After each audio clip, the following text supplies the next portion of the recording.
When I first got here, I had issues with, well, three major pain in the asses. Molly and Farnsworth were two of them. It got so bad that I just had to record everywhere I go, just in case. I don't point my camera at Farnsworth anymore, and do you know why? This is 10 times now, at least, that he's seen me. Let me show you where he was walking through. He was walking through across there. By the time he recognized it was me, he was passing. Well, it was already too late to change course. What did I do? Well, he was walking with somebody, and I stepped out of the way and said, "It's good to see you." And it was. It's good to see somebody doing better, even if they did horrible shit. The other thing is, he didn't swing at me, he wasn't yelling at me, he wasn't shouting or hollering at me. He wasn't here to start troubles or make false accusations. But he did all the same stuff as Andrew Wolnez. The difference is, he was only violent with me once. Wolnez has been violent repeatedly, but Wolnez didn't end up getting the short end of the stick.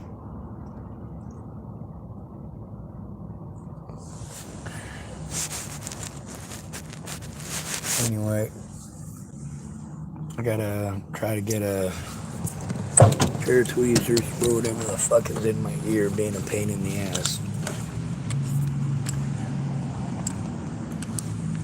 I was gonna say I kind of get the feeling that it's probably either a bug that died in there or possibly an earbud that fell off. I did wake up one morning after having an earbud in each ear, and I woke up one morning and one of the earbud things was missing, so, or the rubber thing off of it was. I ain't found it yet, so that might be actually what's in my head. It might also be a buildup of wax, who knows. What I do know is that Darren said he was doing better. He's got to go to meetings and stuff, but at least he's getting sober. And I don't expect that he's going to be sober all the time. That's kind of difficult to do. But he went 11 days with hardly any alcohol. I can be proud of that achievement. Go Team Darren.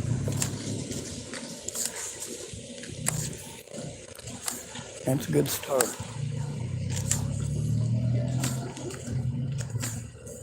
Anyway, getting to see Darren today and getting to see him mostly sober is pretty cool.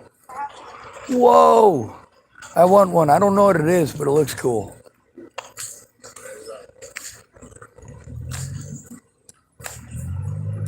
Anyway, when people change their behavior and decide that they're not going to be negative assholes and try looking for somebody to beat on who's half their size or gimpy, yeah, I can be glad for that.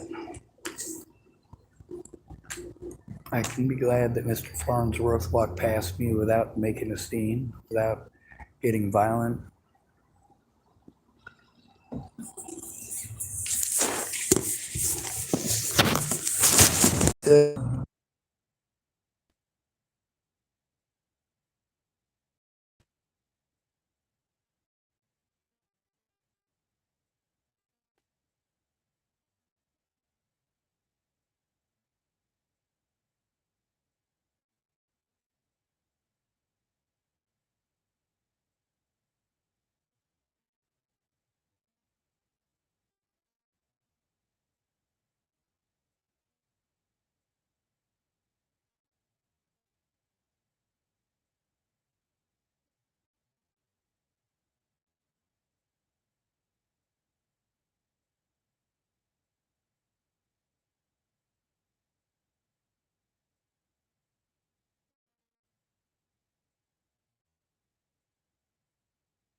All right.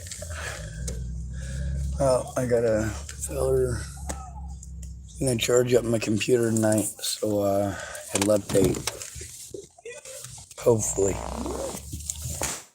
Other than that, I'm gonna try my best on my phone to none of these sites post up. Some of them post up little bits and pieces that they think they can use to try to make me out to be some sort of a horrible monster, which ain't difficult to do, is it? I mean, we want to believe all men are monsters anyway, don't we? We're the only good men, and all other men are out to harm people. That's kind of how guys are raised. Now, there are some things that are slightly different.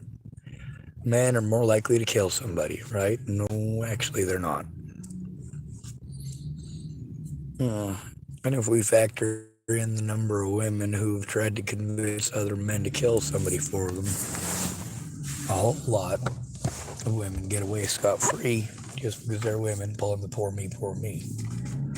The problem is when somebody's pulling the poor me thing, you have to have a woman speak up or you're mansplaining and being sexist. Makes it complicated.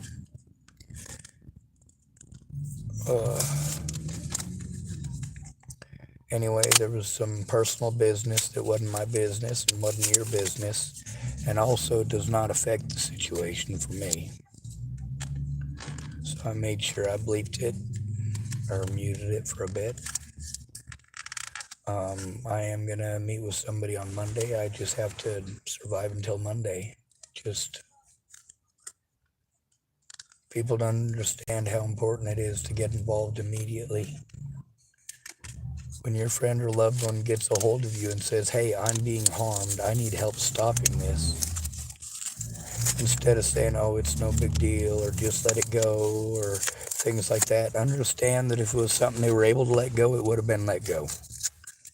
Obviously, it's something that they tried to let go, and just because you want to let it go doesn't mean other people are going to let it go.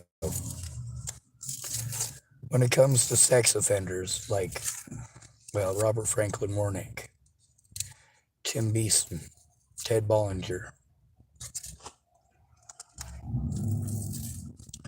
we either work together to get them off the streets, or we end up with a situation like what I got.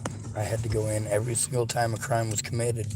Had to go in alone to try to turn it in, for the cops to blow me off, to lie to me about the proper procedure, deny me proper procedure, lie to me outright even though I was well aware of the proper procedure and they knew that. Now, there were several occasions where I did at least get to speak. Once when Molly Smith went in with me, and once when Laura Nelson went in with me.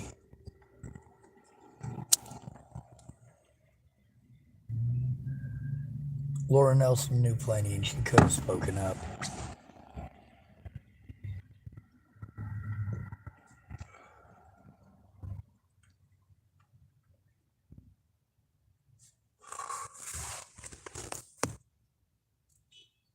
One of the things that people seem to have in their head is that with a guy, you just talk over him, tell him everything's going to be all right and that you're sorry and everything is magically all right.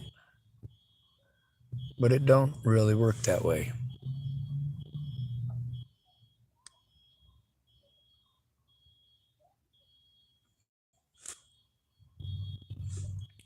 It'd be nice if it did.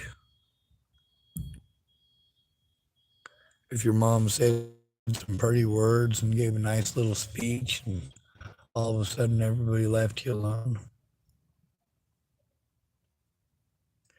If you said please and magically the cops actually wanted to do their jobs, wouldn't that be nice? Is that the kind of world we live in, though? Not even close.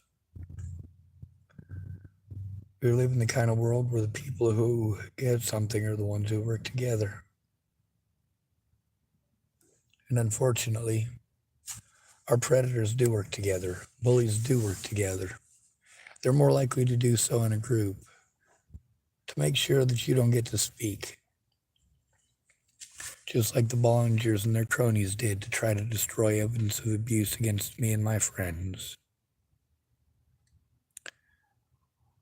Then again, a lot of my friends decided they were going to be stupid when they realized that their drug dealer was one of the pieces of shit I was turning in. A lot of people went the other way. What's more important to Natalie Bollinger, my life or her drugs? How about Alicia Bollinger, my life or her drugs?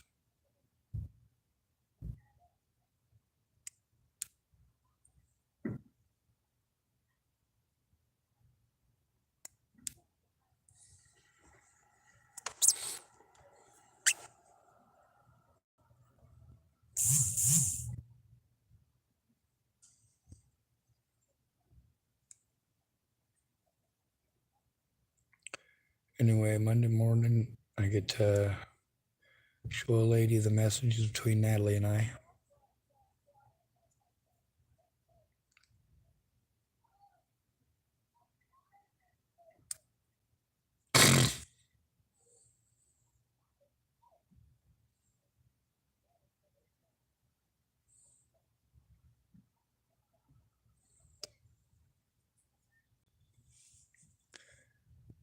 Y'all don't seem to understand. I'm not going to shut up. A strategic withdrawal is not cowardice.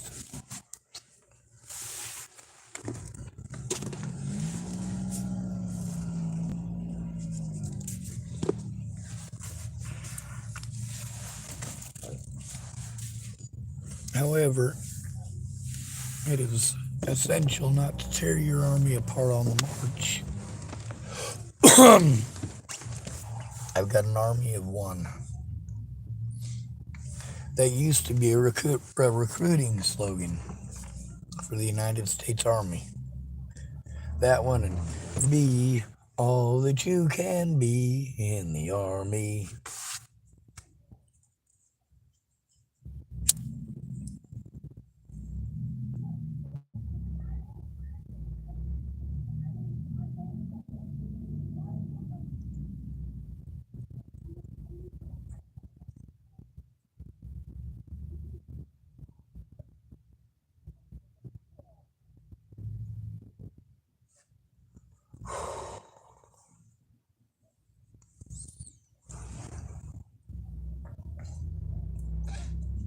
So I got to survive tonight and tomorrow and try to not have a completely total meltdown.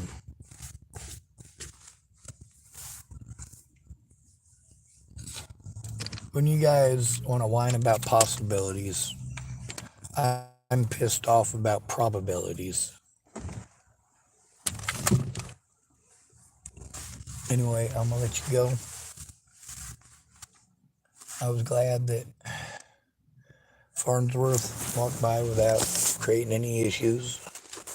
It does kind of scare me that he had a woman in tow,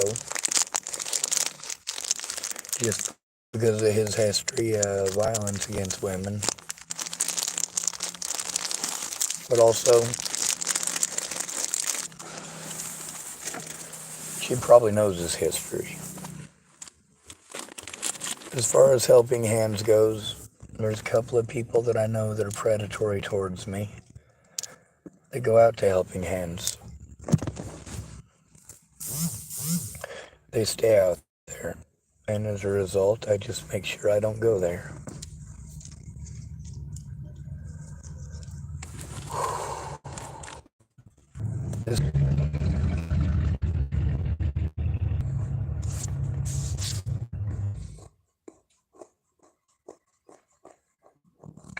I think the best thing I got going for them is throwing tantrums once they realize they've done recording everything.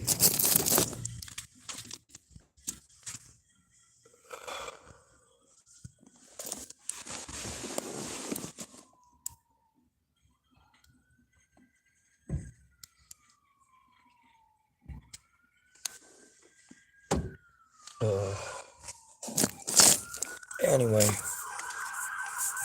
it's good to be with you. Thank you for coming to visit. stay out of trouble or don't get caught.